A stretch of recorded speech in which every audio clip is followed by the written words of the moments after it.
We all think moving is a hassle, but forget about packing up your apartment for a second. Today, we are diving into one of the most complex, high-stakes logistical operations in all of ancient history. We are talking about moving a portable temple, the very heart of a nation's identity, right through the middle of a desert. This is an incredible blueprint for organization, hierarchy, and mind-blowing precision. To solve this massive logistical puzzle, the tribe of Levi was given a unique assignment: to transport the tabernacle. But the instructions are super specific.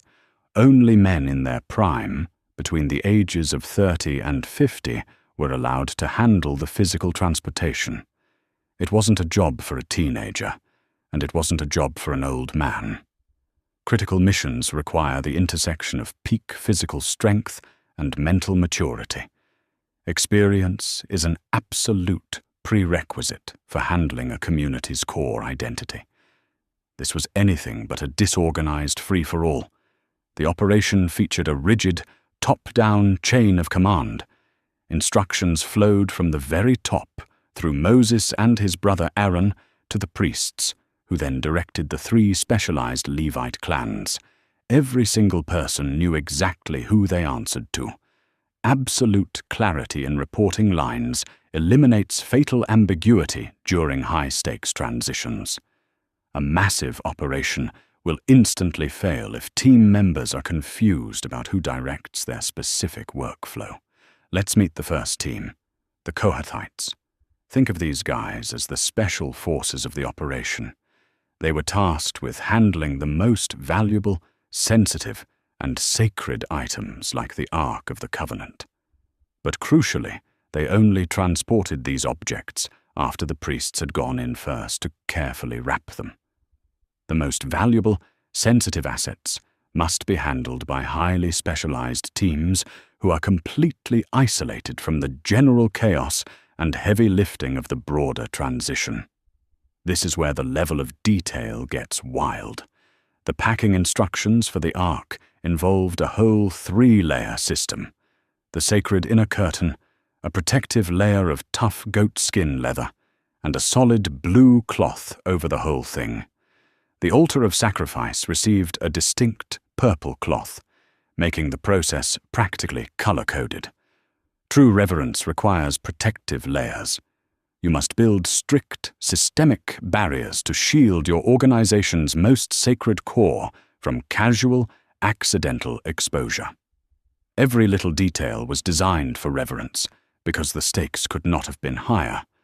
The rule is chillingly clear. For a Kohathite, one mistake, one accidental brush of a hand against an uncovered holy object meant instant death. When dealing with immense power or extreme operational risk, uncompromising boundaries are not punitive. They are designed purely to keep people alive and ensure absolute, unwavering focus on the procedure. While the Kohathites handled the VIP cargo, the Gershonites and Merarites managed the actual structure. The division of labor was crystal clear. The Gershonites were in charge of the skin, the massive curtains, tent coverings, and ropes. The Merarites were the heavy lifters responsible for the bones, the solid frames, posts, and heavy metal bases. Every complex project must explicitly separate the management of its flexible, external interface from its rigid, structural foundation. Just like the Kohathites, these 2 teams weren't left on their own. The heavy lifters were under the direct management of Ithamar, one of Aaron's sons. This ensured that deconstruction, transport, and reassembly were perfectly coordinated. Even highly competent teams require active, centralized oversight. You need a dedicated manager to ensure that separate, specialized workflows synchronize perfectly during a massive systemic transition. Just how many people did it take to run this mobile operation? The census results are stunning. The Merarites had the largest workforce with 3,200 men. The Kohathites had 2,750, and the Gershonites had 2,630. That is an absolutely massive grand total of 8,580 men whose entire job was transportation. Moving an entire culture is never a side project. It demands a dedicated, massive workforce whose sole operational focus is the transition itself.